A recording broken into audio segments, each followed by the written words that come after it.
tawagin natin ang founding president ng Shunammite Ministry, si Bishop Favor Blancas. Palakpakan ko natin si Bishop. Lahat ng naniniwala sa pagbabago, sumigaw ng malakas. Parang yung sigaw nyo, hanggang lang yata iyan sa Japan. Kailangan yung sigaw mo hanggang Netherlands. Malakas! Sabihin mo nga, mangyayari. Mangyayari! Isa pa! Mangyayari! Sabihin mo sa katabi mo, maniwala ka na. Alam nyo, may kasabihan sa salita ng Biblia. Sa aklat ng Proverbs 29 verse 2, nang sabi, when the righteous are in authority, the people rejoice. Masaya ba kayo? Sa panahon ng ating Tatay Digong? Ako parang hindi ako makumbinsi. Parinig natin na malakas. Pero totoo din itong karugtong ng sabi ng Biblia eh. But when the wicked rule, the people mourn. Bakit tayo masaya nung sa panahon ng ating Tatay Digong? Kasi yung driver's license mo at driver's license ko naging 10 taon. Parang yung mga hindi sumisigaw, hindi na-renew.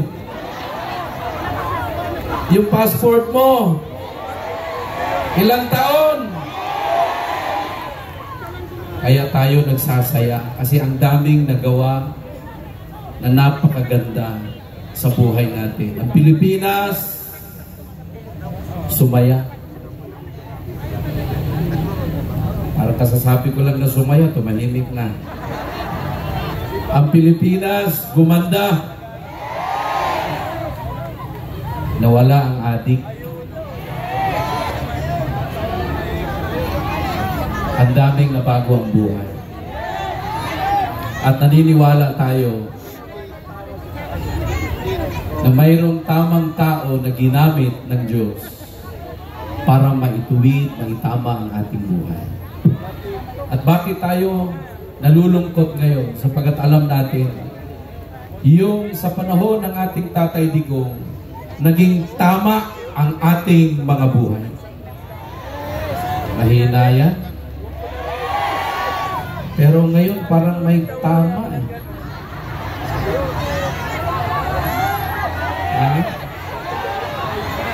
Ano ba? Tama o may tama? Pero ang isang bagay na alam natin, itong ginagawa natin ngayon, tama ito. Para matapos na ang masaya.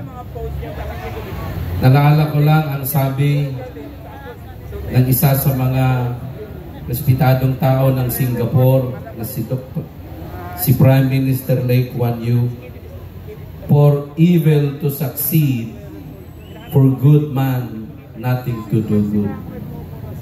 Sabihin mo sa katabi mo, nasa tamang lugar ka ngayong gabi. Lakasan mo, nasa tamang lugar ka ngayong gabi. Kasama din natin yung mga senator na magtatama sa atin sa darating na eleksyon.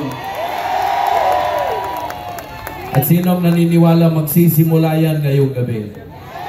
Sabay-sabay nga, mangyayari. Isa pa!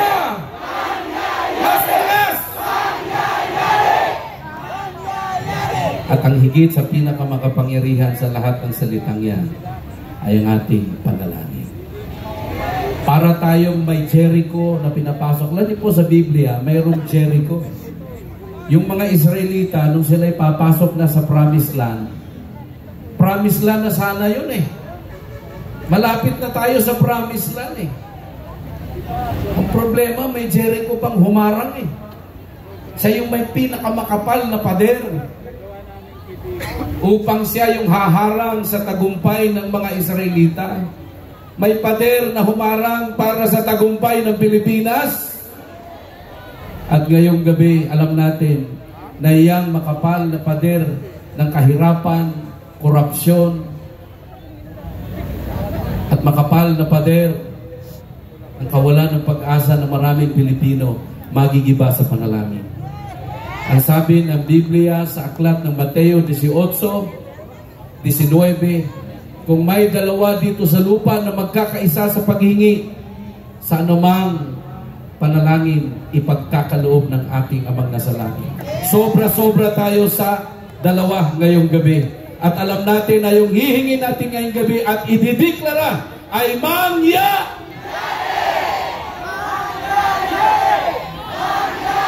Isa pa! Yung 10 senador ng at yung pag-uwi ng ating Tatay Digong. Simulan natin ito sa paglapit sa Diyos. Mari po ba tayong lahat tumayo? At ang pinaka-mensahe talaga nito, alam natin na sa Diyos ay walang imposible. At sinong naniniwala na yung mga ICC chamber ngayon ay nanginginig na? At sa ating panalangin ngayon, kinakausap na sila ng ating mahal na Diyos. At habang tayo po ay dudulog, maaari ba tayo magtaas ng ating mga kamay? Manalangin tayo. O dakilang Diyos na may likha ng langit at lupa. Ngayong gabi, dumudulog kami upang ihandog sa iyo ang aming mahal na Ama ng Bayang Pilipinas, kasama ang Vice Presidente ng Pilipinas at ang buong Duterte family. Nagdideklara kami ng iyong pagkilos, ng iyong kapangyarihan. Aming dalangin ng iyong patuloy na paghahari, pagpapala sa kanilang buhay. Nasaan man ngayon sa kinalalagyan sa Netherlands ng ICC ang aming Tatay Digong, palalakasin mo siya. At lahat ng kanyang sasabihin ay isang mensahe ng tagumpay para sa bansang Pilipinas. Dalangin namin ang iyong malayang pagkilos at pagtugon sa lahat ng mga panalangin. Samahan niyo po, Panginoon, ang bansang ito. Mula Luzon, Visayas at Mindanao. Na sa lahat ng mga tapat na naninilbihan sa bayang ito ay iyong pagpapalain. At lahat naman ng mga kurap ay iyong tatanggalin. At papalitan ng mga matutuwid upang magawa ang iyong layunin at kalooban. Pagpalain niyo po ang Luzon, Visayas at Mindanao at ang 115 milyong Pilipino. Kawaan niyo kami sa bansang ito at mahayag ang iyong dakilang layunin at kalooban sa bansang ito, Panginoon. Salamat po sa iyong kabutihan. At ngayon palang gabi, amin ang dinideklara at inaangkin ng tagumpay ng aming mahal na Tatay Digong ay makakasama at makakapiling namin sa bansang ito. At magawa pa niya ang isang pinakamahalagang tungkulin para sa kaiuunlad at ikatutagumpay ng bayan ito. Salamat dakilang Diyos sa iyong biyaya at pagpapala sa buong pamilya at maging Panginoon sa mga senador na kaalyansa ng Tatay Digong. Kayo ang kumatagpo at magpala sa kanilang mga buhay. Salamat sa iyong kabutihan, mahayag ang iyong dakilang kapangyarihan at pagpapala. Ito ang aming samot dalangin na may pananampalataya sa ngalan ng Ama, ng Anak, at ng Espiritu Santo. Lahat magsabi ng Amen. Sabihin mo sa katabi mo, mangyayari. Maraming salamat, Bishop Favor Blancas. Mangyayari at uwi na si Tatay Digong.